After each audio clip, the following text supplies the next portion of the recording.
In light of the current circumstances, as you're aware, for the last 6 weeks, I have been always speaking about something that is of benefit and of relevance to the current political climate. And so, continuation of that theme. Today we will discuss a topic that I have mentioned many times in my lectures in passing, but today we're going to shed a little bit of extra light, and it is especially relevant given the circumstances right now in Gaza and in Palestine, and that is our history as a Muslim ummah, our relationship with the Jewish people for the last 2,000 years before the creation of Israel, for the last 15 centuries. Because the fact of the matter is that it is truly sad in light of our contributions to the survival and the flourishing of this demographics that they seem to ignore and neglect all of these centuries of positive interactions. Because the fact of the matter, once again, Christian Europe treated this demographics in a very different way than we did. And multiple times in history, the Muslim ummah and the Muslim civilization played a vital role in protecting hundreds of thousands of persecuted Jewish people. So we need to be aware of this, and we need to know our own history. And again, only so much can be said for the history of 15 centuries. But as you're roughly aware, we went over this in detail this earlier part in a number of lectures.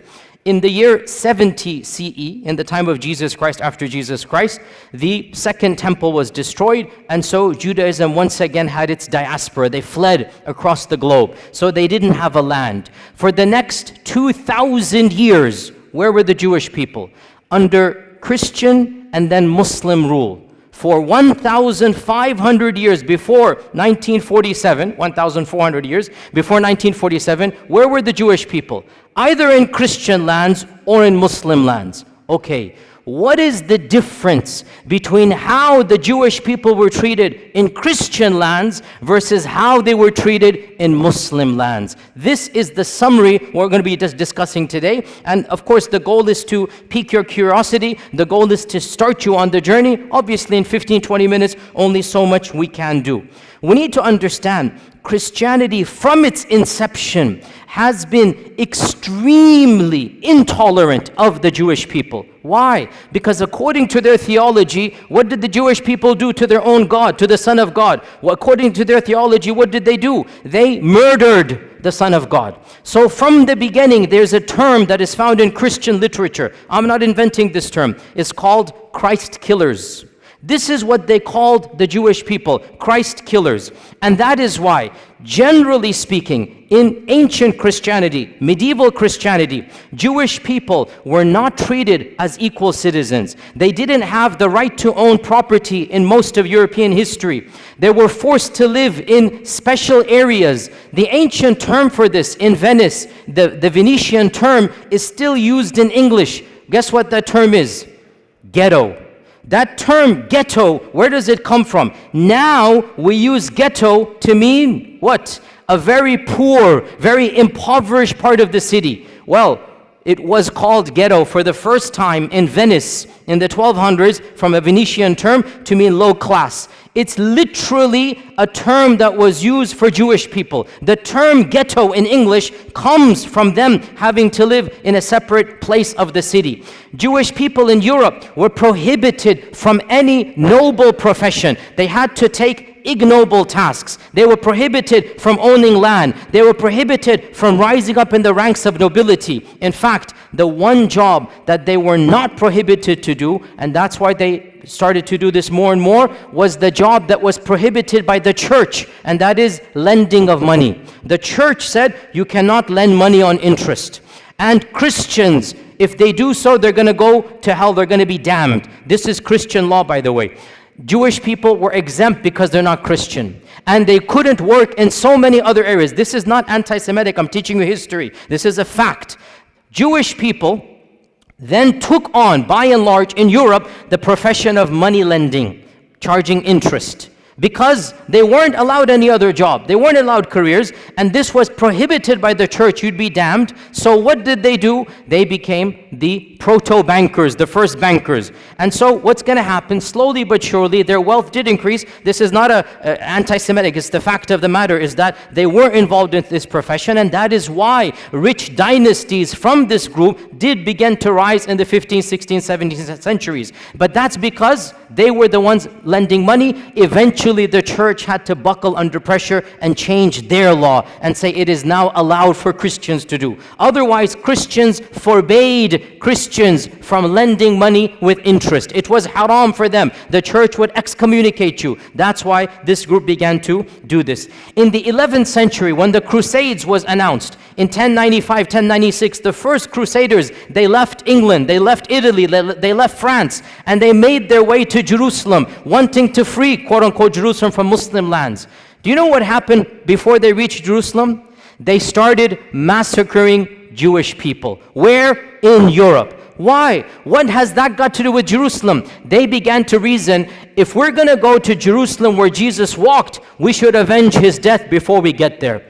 And so, thousands, this is the first time where pogroms happened against Jewish people. Entire cities in Europe, entire cities in Germany, this is in 1096, 1097, entire cities were decimated from their Jewish populations. It is really pathetic what the Christians did. The women and children ran to the synagogues begging for freedom, and they burnt the synagogue with babies in it. They burnt it. Who? The Christians. Why? Because these are Christ killers. I say this because you need to know, where is this anger? Where is this anti-Semitic coming from? It's coming from Europe. We Muslims had nothing to do with any of this hatred. And you need to know the irony of how we can be accused when in reality this notion of anti-Semitism comes straight from Europe. In the year 1215, the church gave a decree that Jewish people could not live like normal citizens in any Christian land. They had to wear a different clothing. They had to live in different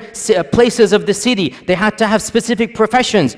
This is the Vatican. This is the church normalizing the discrimination of Judaism. This is in 1215. Don't be surprised in a few decades, 1290, King Edward of England said, I don't want any of these people in my kingdom. So he made a decree to expel every single member of the Jewish faith from England. For 400 years, there were no Jewish people in England.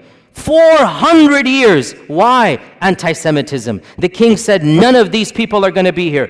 And Shakespeare writes his plays during this time. But the stereotype, the negative, evil stereotype remains in the psyche of Europe. Go read Shakespeare's plays. Go read how he writes about Shylock the Jew. This is Shakespeare, not me. Shakespeare is an anti-Semite in every sense of the term. The stereotypes, the negativity, and ironically, he's never interacted with the Jewish person because there are no Jews in England when Shakespeare's writing because of the decree. Only in 1680 or something, the king relents and allows them back in. And that is why, by the way, to this day in England, the Jewish population is very small compared to other places in Europe because for 4 centuries, they were banned.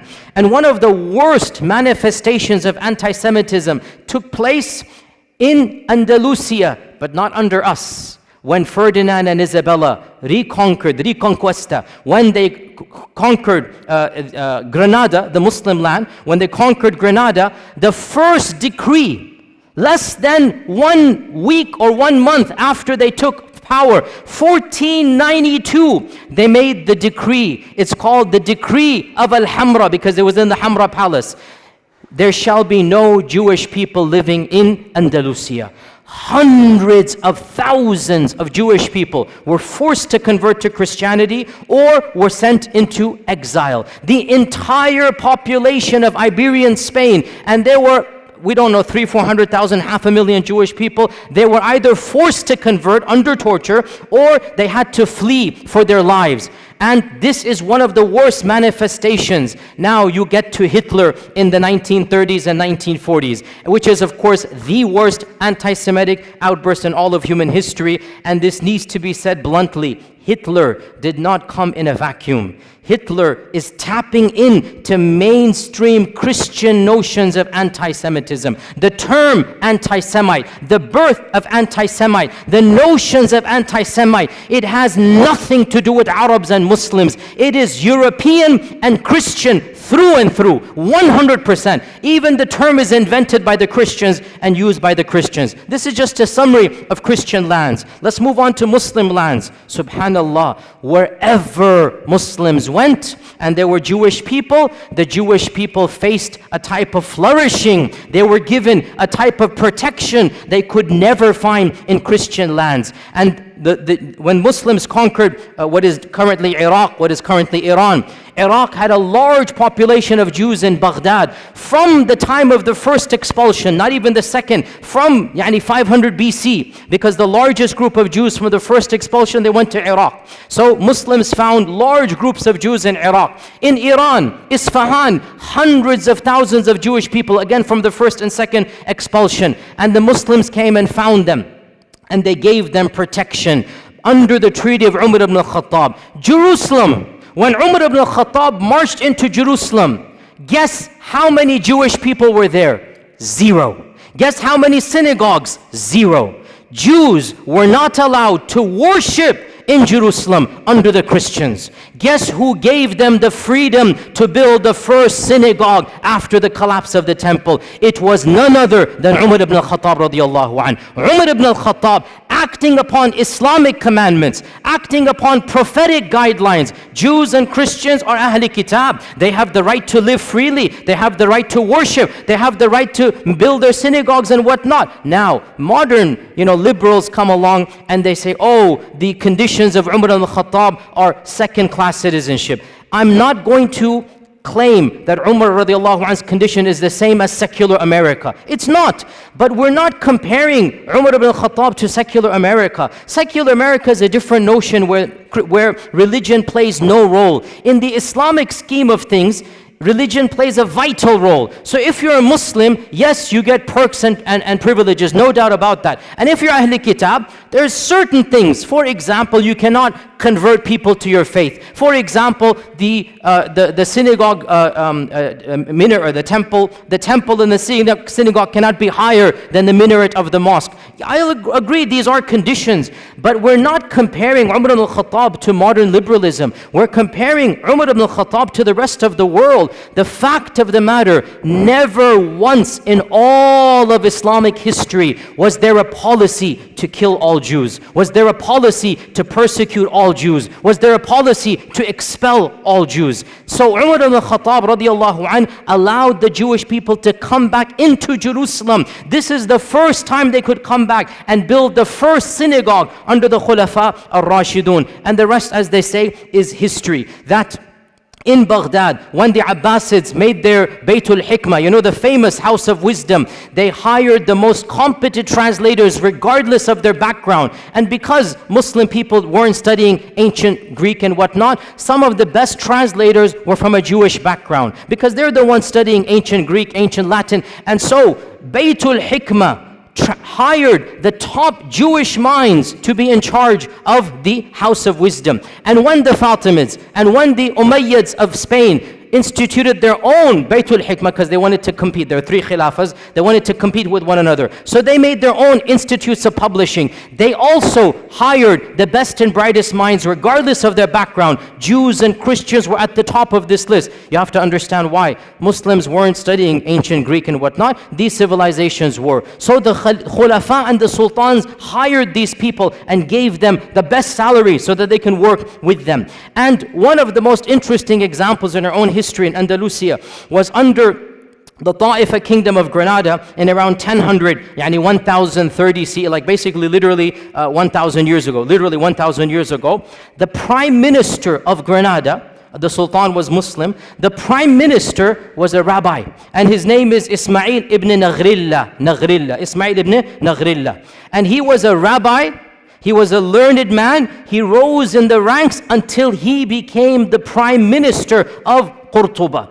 This is a Jewish person, and the people loved and respected him. The Muslim population loved and respected him. The books of history mention that when the Reconquista began, because Reconquista took 500 years, right? When it first began, Ibn Naghrillah, this Jewish vizier, was leading the Muslim army in jihad to defend Qurtuba against the Crusaders. Can you believe this? And because in those times everybody dressed up in a particular garb, they wore Quranic, talismans for the time. Ibn Naghrillah, it is said, wore the Quranic coat of armor, verses of the Quran, and he's leading the Muslims in actual jihad against the Christians who are invading against Qurtuba, and he defends and he wins and he protects Qurtuba. So this is the reality of Jewish life under the rule. Now, some people point out that 20 years later, a mini massacre occurs. And this, you have to be careful, sisters and brothers. When you read these types of things, do your research. Do your research. It is true, a mini massacre occurred against the Jews of Qurtuba. But why? I'll tell you why. You won't find this too often, because people just want to say, oh, the Muslims rebelled and they massacred hundreds of Jewish people in Qurtuba. It's true, but I'll tell you the story. This guy, Ibn Naghrillah, he died and he was buried with honors. His son, 21 years old, was given the next viziership as an honor, that your father was the vizier, you become the vizier. His son is Yusuf ibn Naghrillah. Yusuf turned out to be a traitor. And the first thing he does, he writes a letter to the next kingdom. If you invade on such and such a date, I'll make sure you win over the kingdom, I'll distract the army and whatnot, but there's one condition, you must make me the ruler, and I'll pay taxes to you. Okay? So this guy, Yusuf, he attempted a coup d'etat. And he got his people to support him. And obviously his people were of a Jewish background. The letter was uncovered. The Muslims went wild. Mobs attacked the palace and literally shredded Ibn Naghrillah, Yusuf, the son of the famous one. They literally shredded him and tortured him to death. And then they turned on his core, killed them, and then it is true, sad, the mobs turned on the Jewish quarter because they thought this was a Jewish revolt against the city, and innocent people lost their lives. But the point is, no sultan gave the command, no government instituted this, and the reason why it happened was not because they were Jewish. It's because the notion came that the entire community is treacherous to us. That's why this happened. Then things went back to normal and Jewish communities began to flourish. Within 150 years, the greatest Jewish mind in all of Jewish history was born and raised and studied in Qurtuba. Who is this person? Who can tell me? Musa ibn Maimun. Rambam is what the Jewish people call him. The holy rabbi, Rambam. Memorize this name. That's a title, honorific title. Musa ibn Maimun, Moses Maimonides. In the entire history of Judaism, there is no theologian that is more respected and venerated than Rambam. Rambam, Moses Maimonides, born and raised in Qurtuba, traveled the Muslim world, died and is buried in Egypt, in Cairo. He spoke fluent Arabic. He went through the madrasa systems. In those days, if you wanted to study, you went to the madrasa, right? And the madrasa is religious. So you study the sciences along with Quran and tafsir and hadith and fiqh. So Musa ibn Maimun, as a Jewish student, was not just given the freedom, he excelled in his studies. And his biographers mentioned this. I'm not making this up. Read his modern day biography. He lived like a Muslim, prayed like a Muslim, recited Quran like a Muslim. Nobody forced him. It was free. Andalusia, you could be who you are. But he was in such awe of Islam that some people say he secretly converted for a few years. Allahu A'lam. But he lived like a Muslim in the dorms. And there was no pressure because in Andalusia, there was a type of religious freedom that was not found anywhere in Europe. You could be a Christian, you could be a Jew, you could be a Zoroastrian, you could be a Muslim, and everybody lived freely in Andalusia. But Rambam decided to act like and memorize the Quran like a Muslim. Eventually, he goes back to his rabbi, profession, and he begins writing. Now, this deserves an entire lecture. I don't have time to get into there, but it is one of my areas that I love to read about because intellectual history is my area. Moses Maimonides, listen, I'll just summarize it. He took Islamic concepts and he Judaicized them. Mainstream Judaism is influenced by Moses Maimonides, and Moses Maimonides is influenced by Islamic thought. Now this is not a conspiracy. Again, look this up. In fact, there's an entire entry in the Stanford Encyclopedia. I just saw this today to make sure that I can reference to you. The Stanford Encyclopedia Online, which is one of the most largest online encyclopedias. The Stanford Encyclopedia of Intellectual Thought has an entire article, the Islamic influences on Moses Maimonides. And of them, his proofs for the existence of God, his concept of God is coming straight out of Al-Farabi Al-Kindi. His notion of prophethood and what is prophethood. His notion of even theology. Pause here, footnote. Sounds strange, I know. But Judaism, by and large, did not concentrate, did not care about belief. Judaism cared about what? What? Law. Judaism cared about how you act. It had almost nothing to do with Aqidah. That's why they don't have any book on Aqidah. The first book of Jewish theology, who wrote it?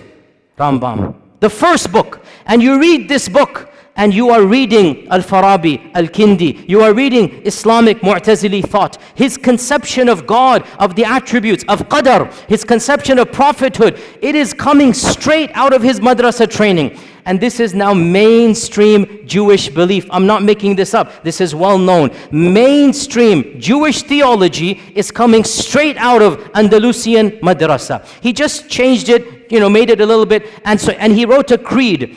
To this day, the righteous or the observant Jewish people, the first thing they do when they wake up, they read Moses Maimonides' one-page creed. And it begins, Ana mu'minu, I believe in, just like Aqidah Tahawiyya, just like other Aqidas, it literally begins, I believe in, and there's 13 points. I believe in God, there is one, la sharika la type of stuff, literally coming out of Islamic thought. He has no partner, cannot be described in this and that, literally goes through, and it goes all the way, and I believe in resurrection, I believe in the Masih that's going to come, one of the 13 points, I believe in the Messiah. So this is coming from Musa ibn Maymun. By the way, one interesting thing about Rambam, wallahi, so ironic. He became the best physician of his time because he mastered Ibn Sina. So he read Ibn Sina, he mastered Ibn Sina, now he's the best physician. He works his way up. Guess who he becomes the personal doctor to? None other than Salah ad-Din al-Ayyubi. Salah ad-Din al-Ayyubi takes him as his personal court doctor. For a period of time, he travels with Salah ad-Din. He is the primary doctor of Salah ad-Din Ayyubi. Nobody can accuse our religion of anti-Semitism. Nobody can accuse our sultans, our khulafa of hating people because of their different faith. It didn't happen that way. If you were talented, you were the best doctor, and it's so ironic. Salah ad-Din is conquering Jerusalem, and Rambam is his main doctor. Subhanallah. How can we not remind our Jewish brethren of this reality? Look at from where to where. Look at the past and now look at how that has flipped. Eventually, he went to Egypt. He lived in Egypt. By the way, he wrote most of his writings in which language? Arabic. The chief rabbi of Judaism is writing his books in Arabic. This is well known. You can see them and look at them online. And he has a book called The Guide of the Perplexed.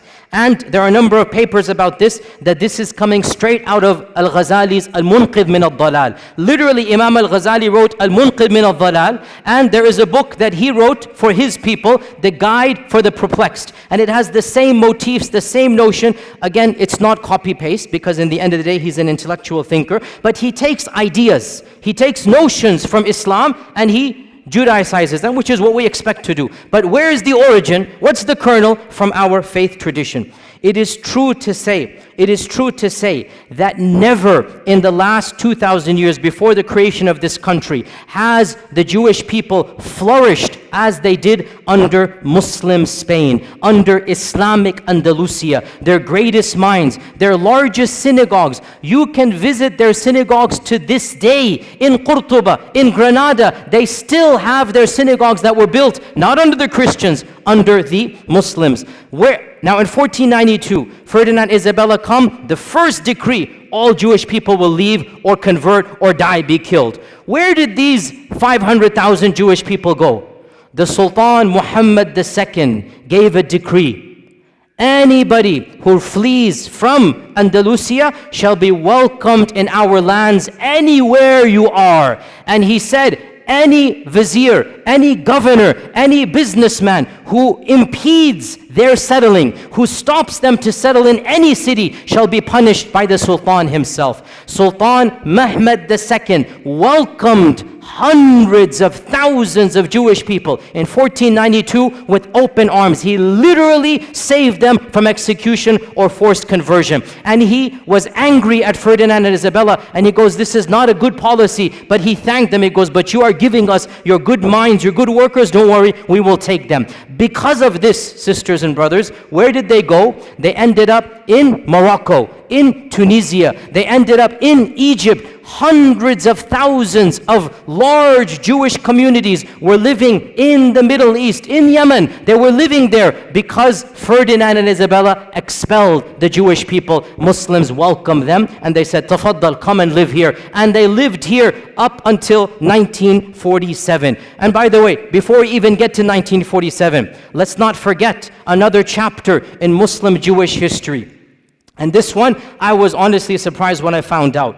Under Nazi rule, when you're all aware what Hitler did, he made a policy, all the people of that background shall be exterminated. The most inhumane, barbaric policy in the entire history against the Jewish people was Hitler. He literally exterminated them by, gas chambers and whatnot. Guess who intervened where possible? In multiple countries, Muslims, sometimes at risk to their own lives, stood up and protected Jewish people. And wallahi, brothers and sisters, I say to you honestly, I have visited Auschwitz and Dachau. I have studied this chapter in history. Wallahi, I swear to you, if I were alive at that point in time, I would hope to Allah that I have the courage and bravery to stand up against the tyranny of Hitler and to protect innocent women and children. The way they were brutalized, the way they were rounded up and just killed for no reason. Innocent babies, we saw thousands of toys and thousands of shoes of children literally just piled up there, killed for no reason. I would hope I would have that courage as well. And I was so happy to hear so many people stood up. The Sultan of Morocco, interestingly, Morocco was under the French rule, and so technically it was not independent. Yet when the French said, give us your Jewish people, Sultan Muhammad V said, no way. These people are our brethren. They have lived with us for centuries. They shall not be handed over. So Sultan Muhammad refused to obey the Nazi policies under the French rule of the Nazis. Tunisia as well refused. The Ottomans refused. In Bosnia, the Muslims refused. And perhaps the most brave act of courage, because it wasn't a government, it was brave. In France, the Muslims who were under the Nazi occupation. So the Nazis, if you remember your history, they invaded France and they took it over. So you have Nazi rule in France for a few years. You literally had Nazis ruling France before the liberation in 1947. So Nazis are in control. Muslims were allowed to live as second-class citizens. The Imam of the Masjid, Bul Qadir, the Imam of the Masjid, the Grand Mosque of Paris, I visited it. It's a very beautiful masjid built in the 1930s. It's still standing to this day. It's a beautiful, iconic masjid in Europe. The Imam of the Masjid gave a secret talk to the Muslims, and he encouraged the Muslims, if you know any Jewish friends of yours, bring them in. We will protect them in our mosque. The basement of the masjid became a home for the Jews under Nazi rule in France. And this was engineered by the Imam, the Shaykh. And some people didn't have space. He forged Islamic documents and told them to dress like Muslims. And it is said he saved over 1,000 people by this policy. 1,000 Jewish people in France were saved by the Muslim community, who literally banded together. They didn't tell any secrets. There were families in the basement of the masjid, and those that didn't have space, the imam personally forged IDs that these are Muslims. Because in the end of the day, what do the Nazis know? They look different, they talk different, they dress different. Khalas, they pretend to be Muslims. This is what you call Islamic rule. This is what is akhlaq of the Muslim. When this tyrant comes, you're not going to allow him to do this. You will protect them. And so it is truly sad that all of this history has been completely forgotten. What happened? Obviously, you're aware, in 1947, it is estimated there were around less than 1 million Jewish people living in Arab and Muslim lands. Less than 1 million, maybe 900,000. That's a huge number, by the way, especially after World War II. After World War II, you had more Jewish people across the Middle East and Arab lands than anywhere in Europe, right? So almost 1 million living in Yemen, in Cairo, in Iran, in Morocco. These are all people of Jewish background. What happens in 1947? The country of Israel is formed, and they make a call, a plea, that if you come here, you will be given perks and land. If you come here, you will be given a better economic status. And so majority of them migrated. Why did they migrate? Put yourself in their shoes. It's their land from their perspective, obviously. They're getting their own people. They're getting a citizenship. They're getting land. They feel it's going to be safer for them. Some of them believe in Zionism. And yes, I'm not going to deny, because of the atrocities in 1947 and the massacres against Arabs, it is true, in a number of Muslim lands, for the first time in history, these types of sentiments that we now are familiar with began to develop against the Jewish population. I'm not going to deny this. But why did it happen? Because of politics of Israel. Not because they were Jews, because Israel massacred thousands, hundreds of thousands of Muslims, expelled hundreds of thousands of Arabs. Well, then there's going to be a feeling of sentiment. Why are you guys doing here? Go where you belong and whatnot. So all of this put together in the next 5 to 10 years, from 900,000 Jews in Arab and Muslim lands, currently it is estimated there are less than 15,000 across all lands. 200 here, 500 here, all of them have come to Israel. But one final point, and with this we conclude. Subhanallah, this is something you need to know, O Muslims. This division of living under Muslim, living under Christian, it had and has and continues to have a profound impact on the demographics of the country of Israel. Judaism is divided into multiple groups. The three most important groups: number one, Ashkenazi; number two, Sephardim; number three, Mizrahi. These three divisions go back to whether they were living under Europe or under Muslim rule. And the most Europeanized Jewish people are the Ashkenazis. These are the ones, they never lived under Muslim lands. These are the ones, they have a different cultural background. They're more European. Generally, they're more secular. Generally, they're the ones in charge. Generally, they're socioeconomically privileged, and they're the governments ever since the founding of Israel. Sephardim are those Jewish people that were kicked out of Andalusia. And Mizrahi are the Jewish people who lived in Arab lands, Yemen, Iran, other places for many millennia. They are the smallest. Generally, Sephardim and Mizrahi are more pious. They're more orthodox. They're more religious. They're more believing in God. And a lot of you don't know this. In Israel, they are treated like second-class citizens. In Israel, because they can tell by your looks, they can tell by your name, they can tell by your culture. The Ashkenazis, who have a white skin color, are the superior class. And of course, there's even a lower category, the Falasha, which are coming from Ethiopia, and you should see how they are treated in Israel. They are the lowest of the low. But above them are the Mizrahis, and above them are the Sephardim. Sephardim and Mizrahis, they are ghettoized in Israel. In the 40s and 50s, they were not given the land they were promised. They were not given the perks that the Ashkenazis were given to. They were not given government positions. And this caused, I'm not joking, you can look this up, in the 60s and 70s, political parties, some of them semi-violent, from the Sephardim, from the Mizrahi, were formed to fight against whom? Against whom? The Arabs? No, Ashkenazis.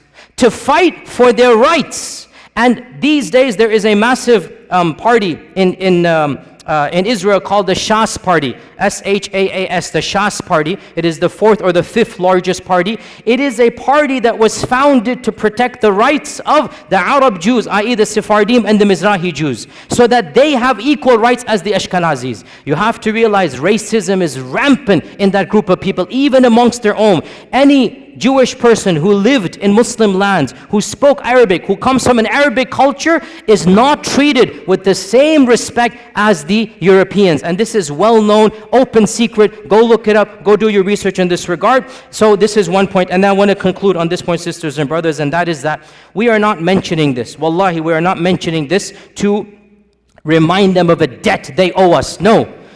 We did this because Allah told us to do it, not because of them.